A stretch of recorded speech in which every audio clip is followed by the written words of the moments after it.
Great morning, students. I hope all are fine and safe at your home. आज हम ताई पाठ को आगे पढ़ेंगे। इससे पहले हम जान लेते हैं कि हमने क्या पढ़ा था। शाम का समय था। रामेश्वरी खुली छत पर बैठी हवा खा रही थी। उसके पास देवरानी भी बैठी थी। दोनों बच्चे छत पर दौड़कर खेल रहे थे। रामेश्वरी भी उन्हें देख रही थी। दोनों बच्चों का खेलना, कूदना, तोतली आवाजों में बातें करना, दौड़ना, सभी क्रीड़ाएं रामेश्वरी को प्रभावित कर रही थी। मनोहर अपनी छोटी बहन को मारने के लिए दौड़ता है तो वह दौड़कर रामेश्वरी की गोद में जा गिरती है। पीछे पीछे मनोहर भी गिर पड़ता है। रामेश्वरी उस समय द्वेष को भूलकर दोनों बच्चों को इस तरह से प्रेम करती है जैसे उसकी अपनी संतान हो। तभी पैरों की आवाज आती है। बच्चों की माँ उठकर वहां से चली जाती है। बाबू साहब आवाज लगाते हैं, मनोहर लो रेलगाड़ी। दोनों बच्चे उठकर भागते हैं और ताऊ जी के पास जाते हैं। बच्चे रेलगाड़ी लेकर चले जाते हैं। बाबू साहब रामेश्वरी को कहते हैं, आज तो बड़ा लाड प्रेम हो रहा था। रामेश्वरी को यह बात अच्छी नहीं लगती क्योंकि वह नहीं चाहती कि मेरी इस कमजोरी का किसी और को पता चले, जिस कारण से वह और भी क्रोधित हो जाती है कि घर में रहते हैं, बोलना चालना तो चलता ही रहता है। यही सब हमने अपने पाठ में पढ़ा था। तो चलिए इससे आगे हम अपने पाठ को पढ़ते हैं। इधर रामेश्वरी की नींद सी टूटी। पति को बच्चों में मगन देखकर उनकी भवें तन गई। भवें तन गई मुहावरा है जिसका अर्थ होता है क्रोध आना। पति को प्यार करते देखकर रामेश्वरी को क्रोध आ गया। बच्चों के प्रति फिर वही घृणा और द्वेष का भाव जाग उठा। बच्चों को रेलगाड़ी देकर बाबू साहब रामेश्वरी के पास आए और मुस्कुराकर बोले, आज तो तुम बच्चों को बड़ा प्यार कर रही थी। इससे मालूम होता है कि तुम्हारे हृदय में भी उनके प्रति कुछ प्रेम अवश्य है। अब बाबू साहब कहते हैं कि तुम तो बच्चों को बड़ा प्यार कर रही थी, तुम्हारे हृदय में भी उनके प्रति प्रेम अवश्य है। रामेश्वरी को पति की यह बात बहुत बुरी लगी। उन्हें अपनी कमजोरी पर बड़ा दुख हुआ। केवल दुख ही नहीं, अपने ऊपर क्रोध भी आया। वह दुख और क्रोध पति के उस वाक्य से और भी बढ़ गया। उनकी कमजोरी पति पर प्रकट हो गई। यह बात उनके लिए असह्य हो उठी। असह्य का देखिए क्या अर्थ होता है।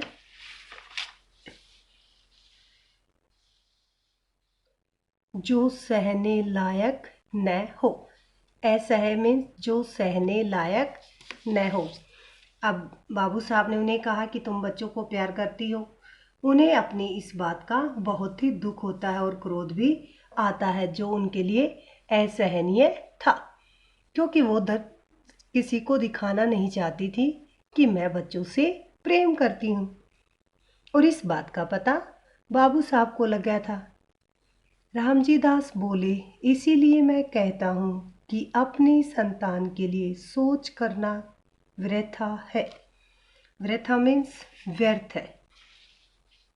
वृथा व्यर्थ। यदि तुम इनसे प्रेम करने लगो तो तुम्हें ये ही अपनी संतान प्रतीत होने लगेंगे। मुझे इस बात से प्रसन्नता है कि तुम इनसे स्नेह करना सीख रही हो। यह बात बाबू साहब ने नितांत नितांत एक शब्द है जिसका अर्थ होता है एकदम। नितांत मीन्स एकदम हृदय से कही थी, परंतु रामेश्वरी को इसमें व्यंग्य की तीक्ष्ण गंध, तीक्ष्ण देखिए क्या होता है,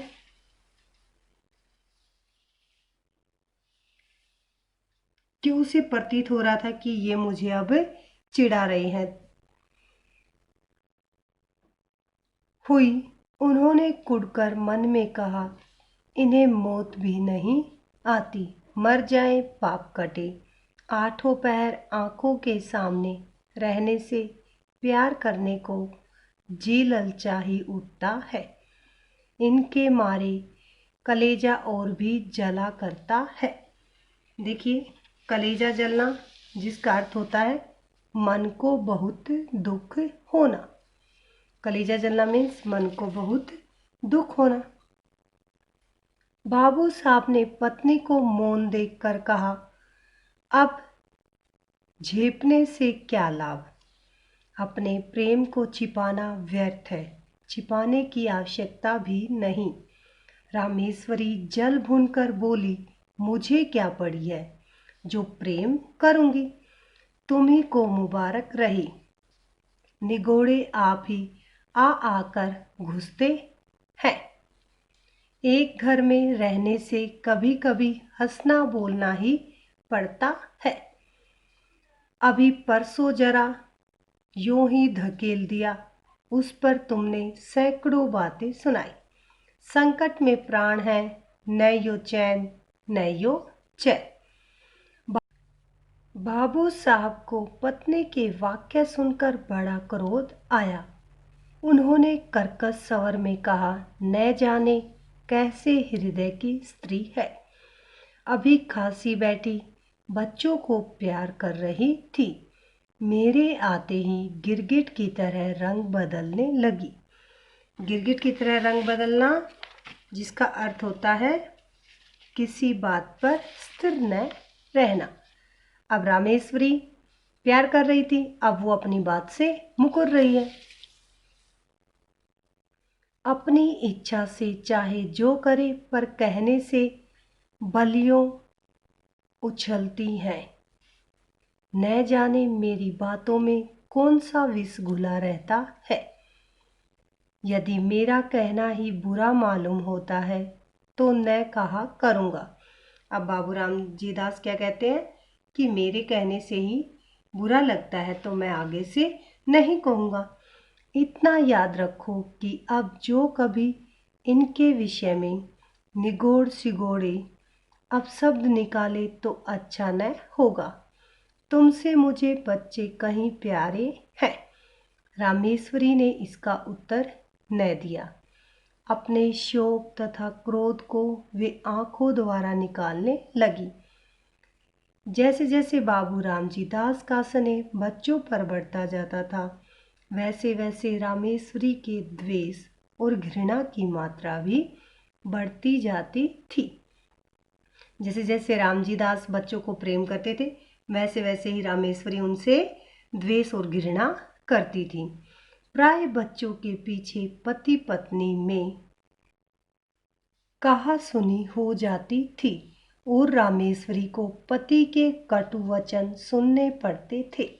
जब रामेश्वरी ने यह देखा कि बच्चों के कारण वे पति की नजरों में गिरती जा रही हैं, तब उनके हृदय में बड़ा तूफान उठा।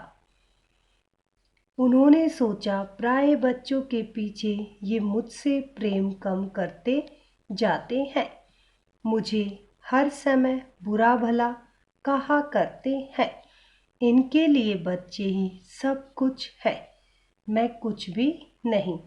अब रामेश्वरी क्या सोचती है कि बच्चों के कारण ये मुझे भला बुरा कहते हैं, इनके लिए तो बच्चे ही सब कुछ है, मैं कुछ भी नहीं। दुनिया मरती जाती है पर इन दोनों को मौत नहीं। ये पैदा होते ही क्यों न मर गए, न होते न मुझे ये दिन देखने पड़ते। जिस दिन ये मरेंगे उस दिन भी घी के चिराग जलाऊंगी। घी के चिराग जलाऊंगी जिसका अर्थ होता है अति प्रसन्नता व्यक्त करना।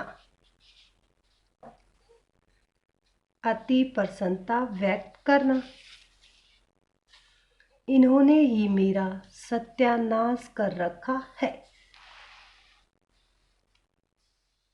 इसी प्रकार कुछ दिन व्यतीत हुए। एक दिन नियमानुसार रामेश्वरी छत पर अकेली बैठी हुई थी।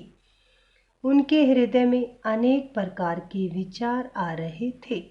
विचार और कुछ नहीं, वही अपनी निज की संतान का अभाव, पति का भाई की संतान के प्रति अनुराग इत्यादि। अनुराग देखिए, जिसका अर्थ होता है एकदम से। कुछ देर बाद उनके विचार स्वयं उन्हें कष्टदायक प्रतीत होने लगे। तब से वे अपना ध्यान दूसरी ओर लगाने के लिए उठकर टहलने लगी। अब बैठी बैठी वह सोच रही थी, उसे ही अपने विचार कष्टदायक प्रतीत होने लगे, जिस कारण से वो अपना ध्यान हटाने के लिए उठकर टहलने लगी। वह टहल रही थी कि मनोहर दौड़ता हुआ आया। मनोहर को देखकर उनकी भ्रूकुटी चढ़ गई। भ्रूकुटी क्या होता है देखिए, मीन्स भौं चढ़ गई। उनके माथे पर जो त्योड़ी होती हैं, बोलते हैं हम भौं चढ़ गई। और वे छत की चार दीवारी पर हाथ रखकर खड़ी हो गई। संध्या का समय था, मीन्स शाम का समय था। आकाश में रंग बिरंगी पतंगे उड़ रही थी।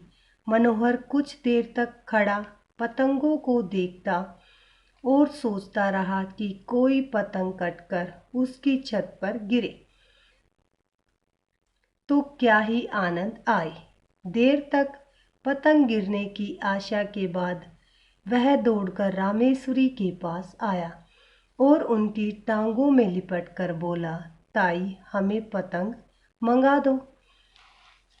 रामेश्वरी ने झिड़क कर कहा, चल हट, अपने ताऊ से मांग जाकर। अब रामेश्वरी ने उसे गुस्से में कह दिया कि चल अपने ताऊ जी से मांग। मनोहर कुछ अप्रीतम, जिसका अर्थ होता है उदास। अब मनोहर क्या हो गया था, उदास हो गया था। होकर फिर आकाश की ओर ताकने लगा। थोड़ी देर बाद उससे फिर न रहा गया। इस बार उसने बड़े लाड में आकर अत्यंत करुण स्वर में कहा, ताई पतंग मंगा दो, हम भी उड़ाएंगे। इस बार उसकी भोली प्रार्थना से रामेश्वरी का कलेजा कुछ पसीज गया। कलेजा पसीजना मीन्स मन में दया उत्पन्न होना। कलेजा पसीजना, मन में दया उत्पन्न होना। अब रामेश्वरी के मन में दया उत्पन्न हो गई। कुछ देर तक उसकी ओर स्थिर दृष्टि से देखती रही।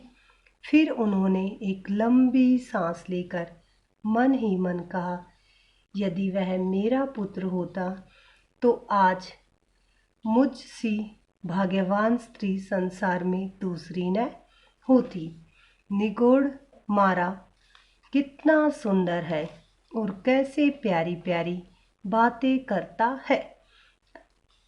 यही जी चाहता है कि उठाकर छाती से लगा लूं। अब रामेश्वरी कहती है कि कितना सुंदर है और कितनी प्यारी प्यारी बातें करता है। मन करता है कि इसे उठाकर छाती से लगा लूं। यह सोचकर वे उसके सिर पर हाथ फेरने वाली ही थी। इतने में मनोहर उन्हें मौन देखकर बोला, तुम हमें पतंग नहीं मंगवा दोगी तो ताऊ जी से कहकर पिटवाएंगे। यद्यपि बच्चे की इस भोली बात में भी बड़ी मधुरता थी, तथापि रामेश्वरी का मुख क्रोध के मारे लाल हो गया। अब यह सुनकर रामेश्वरी क्रोधित हो जाती हैं। वे उसे झिड़क कर बोली, जा कह दे अपने ताऊ से, देखूं वे मेरा क्या कर लेंगे। मनोहर भयभीत होकर उनके पास से हट आया और फिर सैत्रिशन। सैत्रिशन मीन्स प्यार से भरी, प्यार से भरी। नेत्रों से आकाश में उड़ती हुई पतंगों को देखने लगा। आई होप आज हमने अपने पाठ में जो पढ़ा वो आपको समझ आ गया होगा। हमने पढ़ा कि रामेश्वरी पति की बातों से नाराज हो जाती है और पति वहां से चले जाते हैं। कुछ समय बीत जाने पर रामेश्वरी छत पर बैठी थी।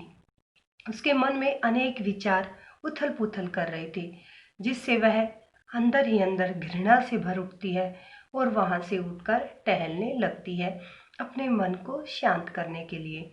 शाम का समय था। आकाश में रंग बिरंगी पतंगे उड़ रही थी, जिन्हें देखकर मनोहर बहुत ही खुश हो रहा था। उसका मन कर रहा था काश कोई पतंग कटकर हमारी छत पर आ गिरे, लेकिन ऐसा नहीं हुआ। कुछ समय बाद वह रामेश्वरी के पास जाता है। ताई, हमें पतंग मंगा दो ना। रामेश्वरी उसे झिड़क कर कहती है, जा अपने ताऊ से मंगा। बालक उदास होकर फिर से पतंगों को देखने लगता है और उससे रहा नहीं जाता। वह फिर दोबारा से करुणा भरे स्वर में बोलता है, ताई जी, हमें पतंग मंगा दो ना। ताई का इस बार हृदय पसीज जाता है और वह उसकी तरफ प्रेम भरी नजरों से देखती है। वह उसके सिर पर हाथ फेरती है और सोचती है, काश यह मेरा पुत्र होता। कितना सुंदर है और कितनी प्यारी प्यारी बातें करता है। बालक ताई के कुछ न बोलने पर कहता है, आप हमें पतंग नहीं मंगवाएंगी तो ताऊ जी से पिटवाएंगे। यह सब सुनकर रामेश्वरी को क्रोध आ जाता है और वह सोचती है, छोटा सा बच्चा मुझे धमकाता है। यही सब हमने अपने पाठ में पढ़ा है। आप सभी ने पाठ को अच्छे से पढ़ना है, समझना है। धन्यवाद। आपका दिन शुभ हो।